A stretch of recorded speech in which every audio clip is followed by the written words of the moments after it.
शाबाश, इसी तरह तेजी से बढ़ते रहो। अगर इसी गति से बढ़ते रहे तो जल्द ही तुम पर ढेर सारे बल आएंगे।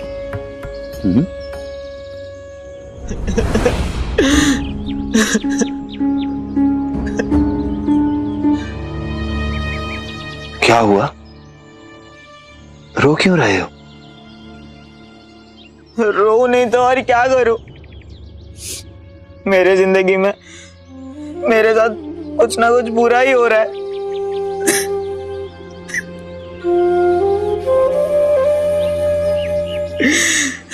क्या बुरा हुआ है तुम्हारे साथ? मुझे बताओ।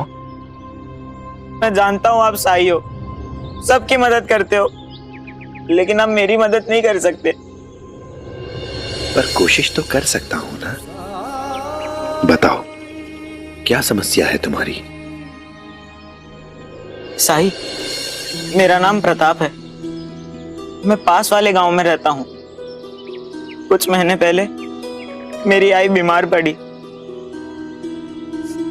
और उस वजह से मुझे अपनी पढ़ाई छोड़नी पड़ी और मैं नौकरी करने लगा ताकि कुछ पैसे कमाकर मैं बाबा की मदद कर सकूं।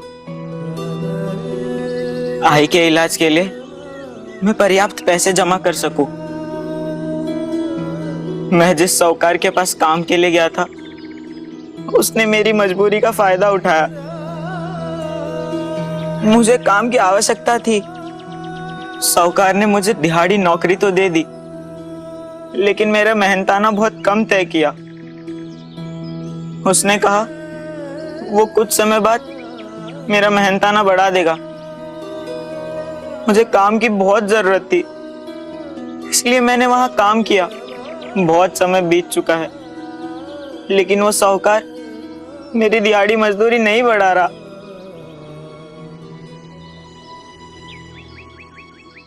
तो दूसरा काम तलाश कर लो। तलाश की और काम मिला भी, लेकिन मेरे नए मालिक को पता चल गया कि मेरा पुराना मालिक मुझे कितना मेहनताना देता था, और मेरे नए मालिक ने भी मुझे उतना ही मेहनताना देने की पेशकश की। सब मेरी मजबूरी का फायदा उठा रहे। मैं हार मान चुका हूं अपनी किस्मत से और अपनी जिंदगी से भी। जीवन में हार मान जाना इंसान के जीवन का सबसे बड़ा दुर्भाग्य होता है। इसलिए कभी भी हार मत मानना, क्योंकि मन के हारे हार है और मन के जीते जीत। अगर तुम कोशिश करते रहे तो एक न एक दिन तुम्हें वो काम जरूर मिलेगा जिसके कि तुम लायक हो। वक्त लगता है, लेकिन परिश्रम का फल जरूर मिलता है।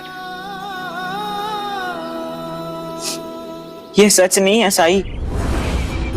हम गरीब हैं और गरीबों का कभी भी अच्छा वक्त नहीं आता। वक्त सबका बदलता है,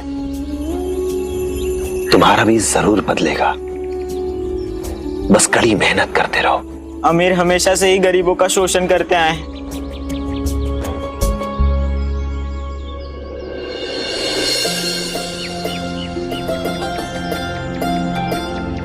आओ मेरे साथ। आप मुझे यहाँ क्यों ले आए?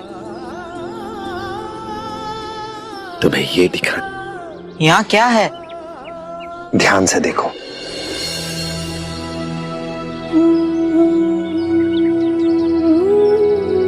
ये तो चींटियां हैं।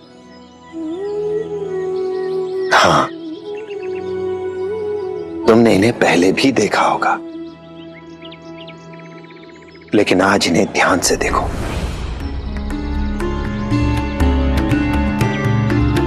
ये तो सबके सब ऊपर की ओर जा रही हैं।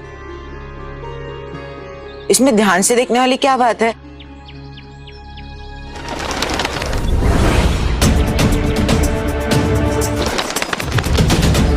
देखा आपने साई,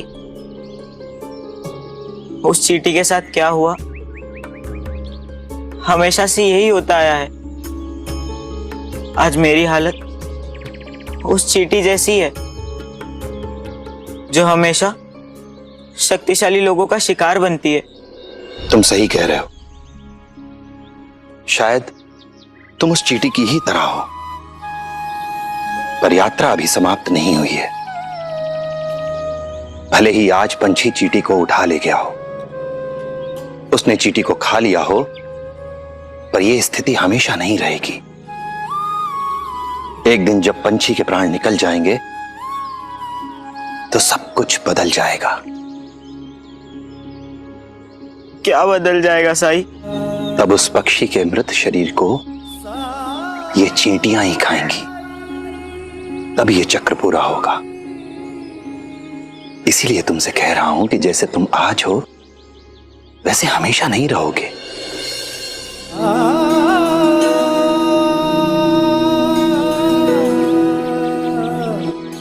देखा तुमने, इस टहनी को तोड़ना कितना आसान था, क्योंकि ये अभी कमजोर है।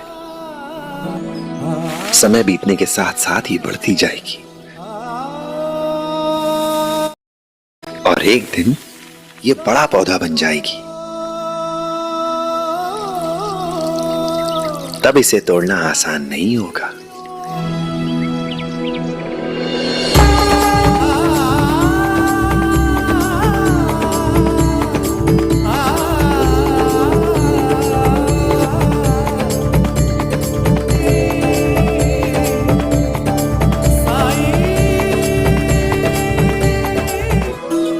हाँ साई, मैंने अभी देखा। प्रताप, हम सभी में बड़ा बनने की, शक्तिशाली बनने की क्षमता होती है।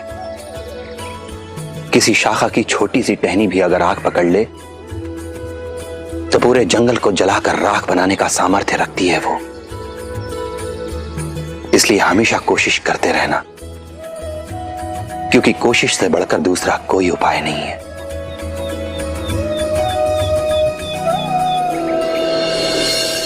अब रोना बंद करो और अपने काम पर जाओ। ये लो, इसे पानी में घोलकर अपनी आई को पिला देना। शुक्रिया साई। राम जी भला करे। मैं जो कहने जा रहा हूं उसे हमेशा याद रखना। इंसान की प्रवृत्ति होती है कि जब वो सफलता हासिल करता है, सफलता का स्वाद चखता है, तो वो चींटी से बाज बन जाता है। पर आप ऐसी गलती मत करना। सफलता प्राप्त करने के बाद भी खुद को विनम्र बनाए रखना। याद रखना कि आपके आसपास भी चींटियां मौजूद हैं। उनकी शक्ति को, उनकी सामर्थ्य को कभी कम करके मत आंकना, क्योंकि एक ना एक दिन चींटी का वक्त भी जरूर आता है।